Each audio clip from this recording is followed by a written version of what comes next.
Oh, face reveal sa umaga. Actually, hindi ako nagbe-face reveal sa umaga.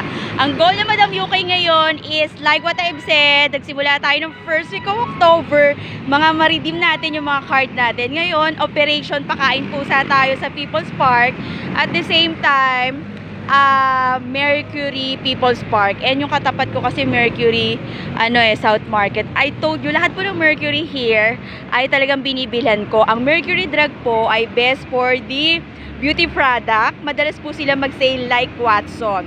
So, yung mga product naman po ng Mercury was really, BPAD approved. Akin kasi hindi nyo ako talaga mapapabili ng mga endorsers or by influencer, Kung ano po yung over the counter, like yung mga commercials.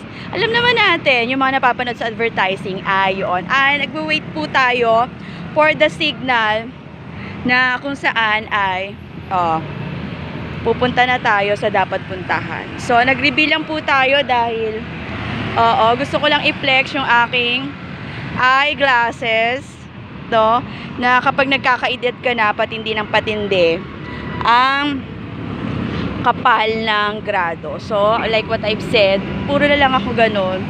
Syempre, sa vlogging, you gonna invest, Sapat na sa akin yung nagkaroon po tayo ng pagkakaabalahan. At the same time, yung mga outfit natin, nasusuot po natin. Marami pa akong gustong i-content, kaya lang nakakawala ng gana. Kasi yung para magkaroon ka ng tag na unoriginal content, tapos ang napapanood ko naman ay pesko.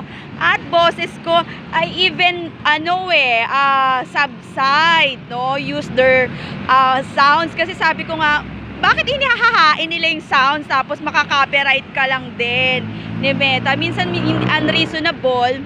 Kaya lang ang layunin ko lang naman ay magkaroon ng libangan na makabuluhan at magkaroon ng inspirasyon sa mga taong hindi marunong mag-consume ng mga oras nila sa effective and productive things, Ayan lang. So, bye. Mag-operation.